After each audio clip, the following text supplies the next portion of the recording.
Hey guys, I'm Chewy Mew, but my real name is Eric, and welcome to another Chewy Mew review, where today we're taking a look at another one of the figures I thought I lost. There's a box in my attic. I don't know why there were Spider-Man figures in there, but there was, and I found that box in there, and I opened it up, and there was like 6 or 7 Spider-Man figures in there.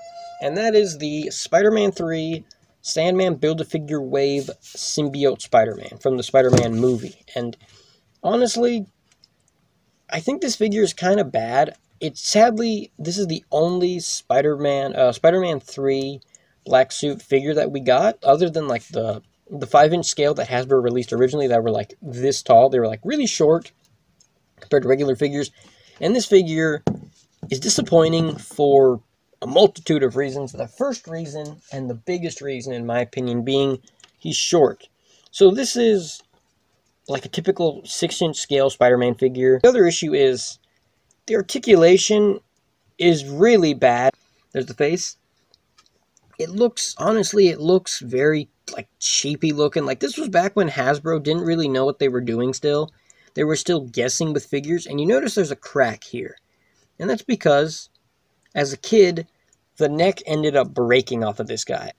And the neck and the head pops off really easily now, and that's because like when I was a little kid, I had some clay here, and I took some clay, put it around the neck there, and the neck is standing up a lot straighter. Because originally, this figure, the neck was very crooked, like that. He was always looking down like that, and you couldn't move the head up. And so I just decided to take some clay there, paint it the right color.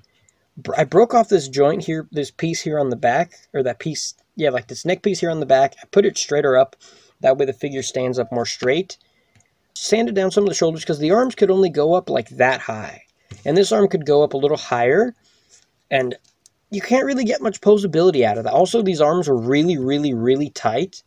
So I also did some little bit of sanding down inside the joints. And now the arms are a little bit loose, but they were so tight I felt like they were going to break. Hasbro just did so horrible in this. In my opinion, this is one of Hasbro's worst figures ever.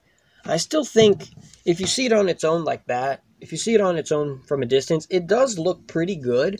It just doesn't look too movie accurate, and the articulation and the size is just horrible. Also, they put this peg hole here because he came with a web that you would stick the web on and he would like shoot a web. And by doing that, you only have a rotation in the wrist here. You can't move anything else. On this arm, the wrist has hinges here and it rotates all the way around. You get a fist there. Also, this torso ball joint was really bad. It couldn't move, and there goes the head again.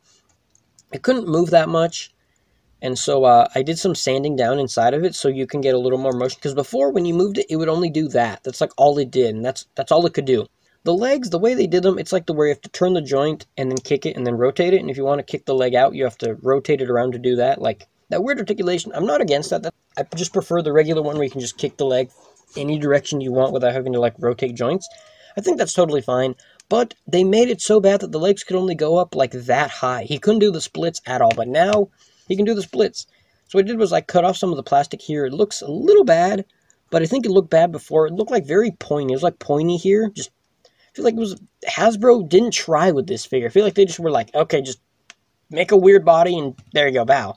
It didn't feel like they really tried, sadly, which I would have loved if it was like, you know, a really... Oh, sheesh, a figure just fell off of my shelf. I think it just looks, sadly, it's not very good. Reused a Spider-Man 2 body for this wave. I don't know why they didn't just reuse, like, another Spider-Man 2 figure. Just, you know, make the spider again, make the spiders different, maybe make the head sculpt different. But they just decided to make this weird thing. And that sucks. I don't like that the Hasbro did that. This was one of Hasbro's first 6-inch scale Spider-Man figures. And they screwed it up, which... I'm sorry to be hating on Hasbro, but, you know, come on, Hasbro. The sculpt on this guy is pretty good. The spider, mine has a little bit of paint wore off. Some of the paint came off. It's supposed to be, like, very silvery whitish, but it looks pretty good. The detailing on the rest of it is good. It has, like, the like, typical Raimi, pattern here. Like, it's good and sculpted. Everything is sculpted really good. In some shots, from some angles looking at it, it looks like it doesn't have any, like, silver on it, but it does. It has silver everywhere, except, like, you know, the part's supposed to be black. It doesn't have that there because, you know, it's not supposed to, but it looks pretty good. The spider on the back also has some paint wear. And I don't know if the spider is actually white in the movie, but they made it white, and I think it looks really good.